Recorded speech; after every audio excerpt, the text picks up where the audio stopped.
ನಾಳೆ ನಾಡ್ದು parliament session ನಡೀತಾ ಇದೆ. ನಾವೆಲ್ಲ ಹೋಗ್ತಾ ಇದ್ದೀವಿ. ನಾವೆಲ್ಲ ಬಹಳ ಅತ್ಯಂತ ಸಂತೋಷ ಮತ್ತು ಹೆಮ್ಮೆಯ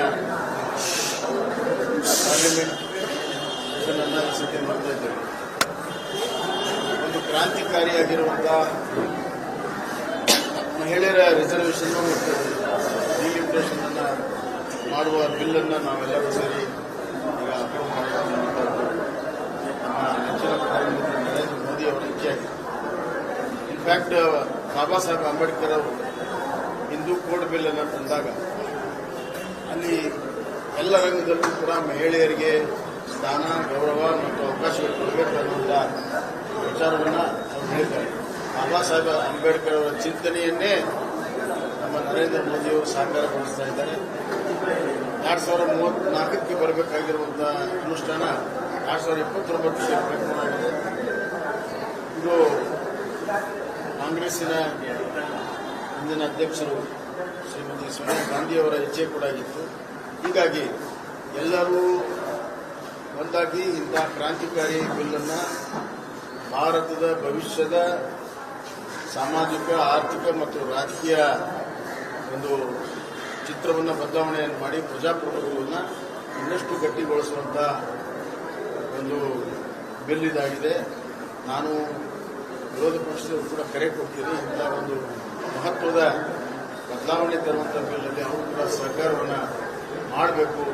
ರಾಜಕಾರಣವನ್ನು ಬದಿಗೊತ್ತಿ ಕೆಲವೊಂದು ಸಂದರ್ಭಗಳಲ್ಲಿ ನಾವು ರಾಷ್ಟ್ರದ ಹಿತ ಮತ್ತು ಸಾಮಾಜಿಕ ಹಿತವನ್ನು ಕಾಪಾಡಿಕೊಳ್ಳಲು ನಾವೆಲ್ಲ ಒಂದಾಗಬೇಕು.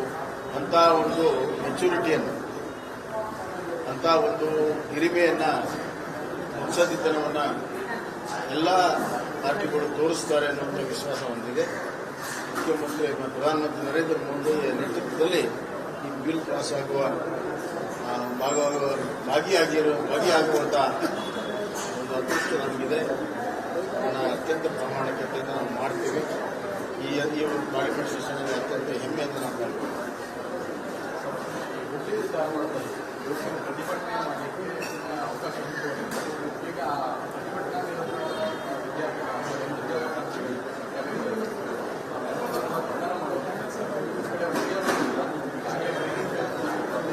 ನೋಡಿ, ಈಗ ಸರ್ಕಾರಿ ನೌಕರಿಯನ್ನು ಬೇಡಿಕೆ ಇಟ್ಟು ಕಳೆದ ಒಂದು ವರ್ಷದಿಂದ ವಿದ್ಯಾರ್ಥಿಗಳನ್ನು ಆಂದೋಲನ ಮಾಡ್ತಾ ಇದ್ದಾರೆ. ಅದು ದೊಡ್ಡ ಪ್ರಮಾಣದಲ್ಲಿ ಬರೀತಾ ಇದೆ. ಕರ್ನಾಟಕ ರಾಜ್ಯ ಸರ್ಕಾರ ಈ ಯುವಕರಿಗೆ ಮೋಸವನ್ನು ಮಾಡಿದೆ. ಕಳೆದ ಬಾರಿ ಅವರು ಮುಷ್ಕರವನ್ನು ಮಾಡಿದಾಗ ಮುಖ್ಯಮಂತ್ರಿಗಳು, ಉಪಮುಖ್ಯಮಂತ್ರಿಗಳು ಮತ್ತು ಎಲ್ಲ ಸಚಿವರು ಕೂಡ ಇಲ್ಲ, ನಾವು ಉದ್ಯೋಗ ಅವಕಾಶಗಳನ್ನು ಮಾಡಿಕೊಡ್ತೀವಿ, ಒಂದು ತಿಂಗಳಲ್ಲೇ ನೋಟಿಫಿಕೇಶನ್ ಮಾಡ್ತೀವಿ ಅನ್ನೋ ಮಾತನ್ನು ಹೇಳಿದ್ರು. ಈಗ ಯಾವುದನ್ನು ಕೂಡ ಮಾಡಿದೆ. ಆ ನೋಟಿಫಿಕೇಶನ್ ಕೂಡ ಯಾವುದೋ ಕಿಮ್ಮತ್ತಿದ್ದಂಗೆ ಇಂಟರ್ನಲ್ ರಿಸರ್ವೇಷನ್ ಅಬೌಡಿ ಈಗ ಸಂಪೂರ್ಣವಾಗಿ ಸ್ಥಗಿತಗೊಂಡಿದೆ. ಅದಕ್ಕೆ ವಿದ್ಯಾರ್ಥಿಗಳು ರೋಷಗೊಂಡು ಮತ್ತೊಮ್ಮೆ ಶಾಂತಿಯುತವಾಗಿ ನಾವು ಸ್ಟ್ರೈಕ್ ಮಾಡ್ತೀವಿ ಅಂತಂದರೆ ಅದು ರಿಸ್ಟ್ರಿಕ್ಟೆಡ್ ಸ್ಟ್ರೈಕ್ ಇದೆ. ಹೈಕೋರ್ಟಿನ ಆದೇಶದಿಂದ ರಿಸ್ಟ್ರಿಕ್ಟೆಡ್ ಸ್ಟ್ರೈಕ್ ಇದೆ. ಅದಕ್ಕೂ ಕೂಡ ಅವಕಾಶ ಕೊಡ್ತಾ ಇಲ್ಲ ಅಂತಂದರೆ ಈ ರಾಜ್ಯದಲ್ಲಿ ಸಂವಿಧಾನದ ವಿರುದ್ಧ ಇದೊಂದು ಸರ್ಕಾರ ಇದೆ.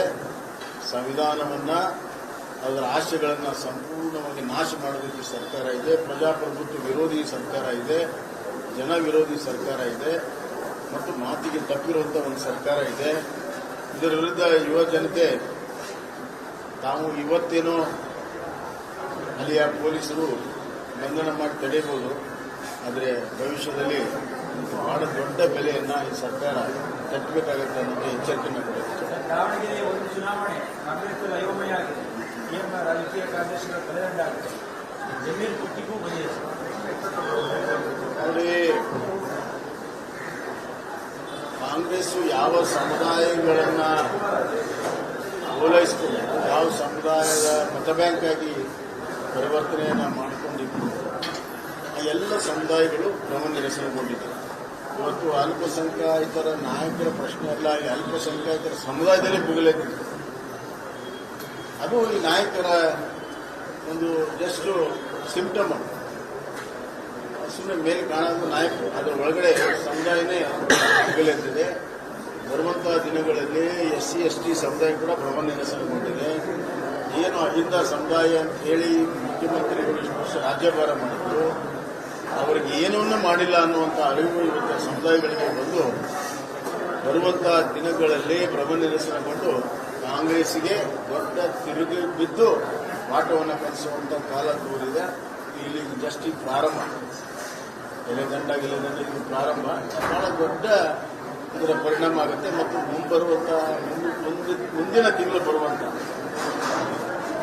ಏನು ಈ ಕುರ್ಚಿ ಕಚ್ಚಾಟ ಇದೆ, ಮುಖ್ಯಮಂತ್ರಿಗಳು ತಮ್ಮ ಸ್ಥಾನ ಉಳಿಸಿಕೊಳ್ಳೋ ಸಲುವಾಗಿ ಮತ್ತು DK ಶಿವಕುಮಾರ್ ಅವರು ತಮ್ಮ ಪಡ್ಕೊಳ್ಳೋ ಸಲುವಾಗಿ ಕುರ್ಚಿ ಕಚ್ಚಾಟದ ಮೇಲೂ ಕೂಡ ಇವೆಲ್ಲವೂ ಕೂಡ ನೇರ ಪರಿಣಾಮ ಬೀಳ್ತಿದೆ.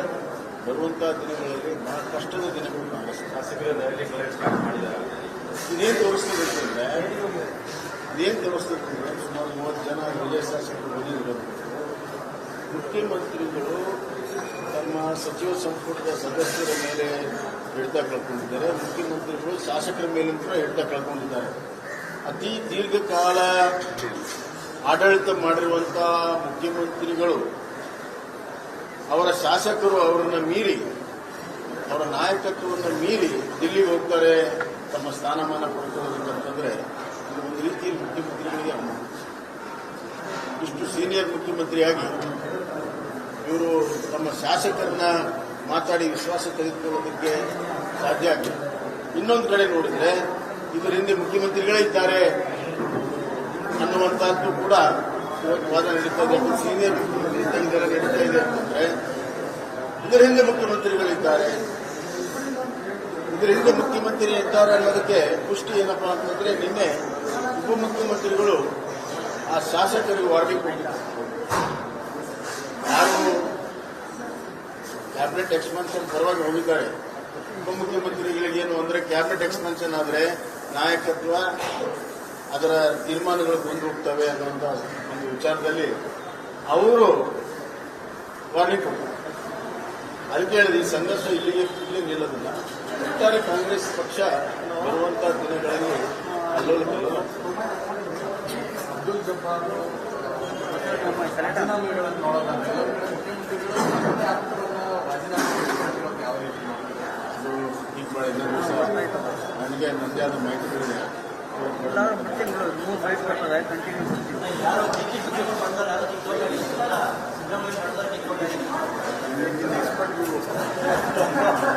ಬಿಡ್ತೀನಿ ನೋಡು.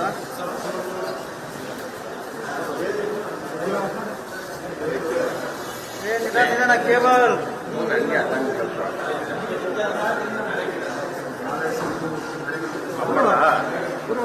ಹೆಚ್ಚಿನ ವಿಡಿಯೋಗಳಿಗೆ ಪ್ರತಿಧ್ವನಿ ಯೂಟ್ಯೂಬ್ ಚಾನೆಲ್ ಸಬ್ಸ್ಕ್ರೈಬ್ ಮಾಡಿ, ಬೆಲ್ ಐಕಾನ್ ಕ್ಲಿಕ್ ಮಾಡಿ.